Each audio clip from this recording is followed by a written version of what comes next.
নমস্কার, বাঙালি রান্নাঘরে আপনাদের সবাইকে স্বাগত। আজ আমার রেসিপি কাতলা মাছের তেঁতুল দিয়ে টক। এখানে আমি সামান্য একটু তেল দিলাম। তেলের মধ্যে দেব 3টে শুকনো লঙ্কা। শুকনো লঙ্কা আর তেল ভালো করে একটুখানি ভেজে নিয়ে এর মধ্যে আমি দেব 5 ফোড়ন। 5 ফোড়নটাও ভালো করে মেশাতে হবে, সুন্দর একটা গন্ধ আসবে।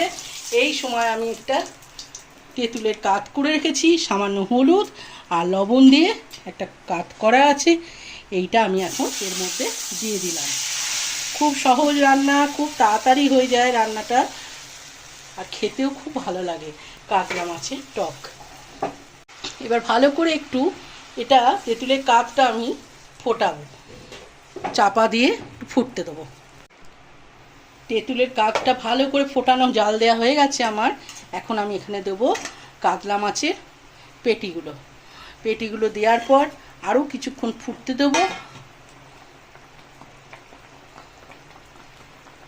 এবার এখন এর মধ্যে দেব আমি 50 গ্রাম মতো চিনি রেখেছি, এটা আমি এখানে দিয়ে দেবো। এই রেসিপিটা এইভাবে আপনারা একবার করে খেয়ে দেখবেন, খুব ভালো লাগে। টক তো অনেক রকম খেয়েছেন, কিন্তু এরকম করে একবার দেখবেন, বানিয়ে ভালো লাগবে খেতে। খুব সহজে হয়ে যায়, তাড়াতাড়ি হয়ে যায় রান্নাটা। এবার আমি একটা ঢাকা চাপা দিয়ে আমি ওই 3 মিনিট মতনই রাখবো। সম্পূর্ণ রেডি হয়ে গেছে কাতলা মাছের টক। এভাবে রেসিপিটা আপনারা বানিয়ে খেয়ে দেখবেন, ভালো লাগবে। যদি ভালো লাগে একটা লাইক, শেয়ার, কমেন্টের জন্য অনুরোধ রইল। চ্যানেলটা সাবস্ক্রাইব করবেন যাতে নতুন নতুন রেসিপিগুলো আপনাদের কাছে পৌঁছাতে পারে। ভালো থাকবেন, সুস্থ থাকবেন, ভালো খাবার খাবেন।